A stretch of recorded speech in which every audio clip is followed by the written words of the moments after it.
fight for Delhi is in its absolute last leg. Less than a week from now, on 5th February, the people of Delhi will go ahead and choose the party of their choice. But in our next report, we decode for you the 5 issues that made this Delhi poll dangle most toxic.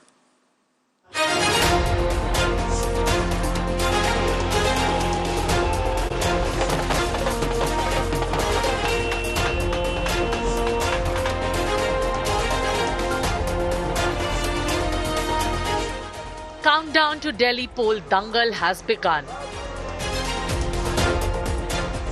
From Yamuna to CM House to illegals, battleground Delhi is heating up.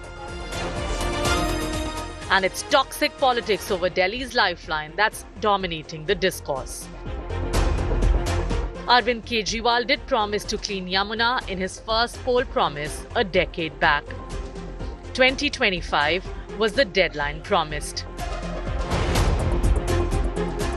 While he looks for an extension on that promise, the opposition finds the biggest opportunity to corner him.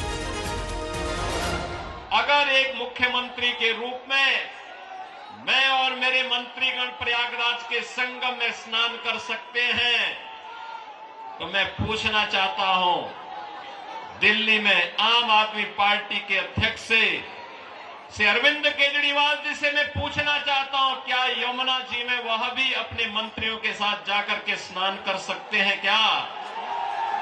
मैं आज केजरीवाल जी को याद कराने आया हूं। केजरीवाल जी, दिल्ली की जनता आपकी वो विश्व प्रसिद्ध डुबकी की राह देख रही है, कब आप लगाओगे। और अगर यमुना जी में नहीं लगानी है तो कुंभ चल रहा है, वहां जाकर डुबकी लगा दो तो कम से कम झूठ बोलने के आपके जो पाप है वो धुल जाएंगे। Kejriwal has opened a cross-border war with the neighbor. इस तरह से तो 2 देशों के युद्ध के अंदर हम लोगों ने इस तरह के काम देखे थे। देखा गया था कि अमेरिका ने जापान के अंदर नागासाकी और हिरोशिमा में न्यूक्लियर बॉम्ब फेंक दिया था। लेकिन आज जिस तरह से भारतीय जनता पार्टी ने दिल्ली में आने वाले पानी में जहर मिला के भेज दिया है, मैं बीजेपी को कहना चाहता हूं, इतना मत गिरिए, इस हद तक मत करिए।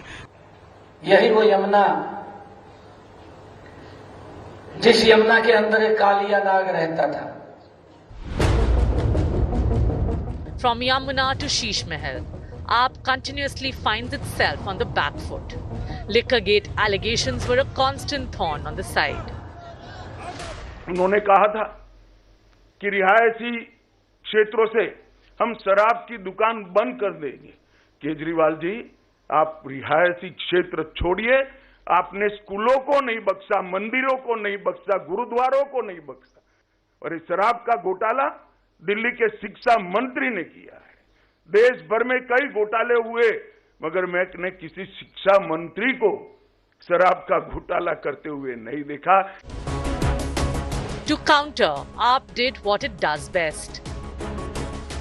Announce a slew of freebies in its manifesto. This started a war of promises. The voters in Delhi have 3 baskets of freebies to choose from. हर महीने बिजली के 5,000 रुपए बचा रहा हूं। हर महीने 2 बच्चों की पढ़ाई के 10,000 रुपए महीने बचा रहा हूं। हर महीने महिलाओं की बस यात्रा के 2-2,500 रुपए बचा रहे हैं। इलाज के 5,000 रुपए बचे। 20-22,000 रुपए महीना एक परिवार को फायदा हो रहा है।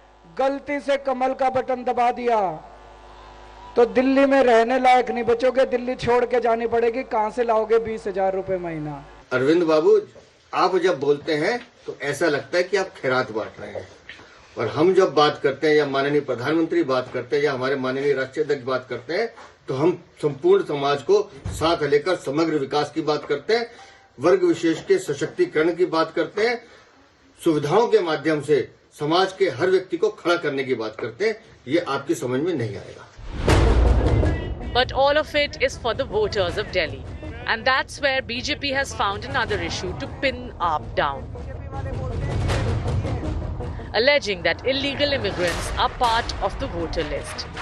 Both parties are accusing each other of illegally settling in Bangladeshi and Rohingya voters. Delhi की डेमोग्राफी बदलने का काम आम आदमी पार्टी ने किया है। रोहिंग्या और बांग्लादेशी वोटर्स को यहाँ बनाने का काम किया है।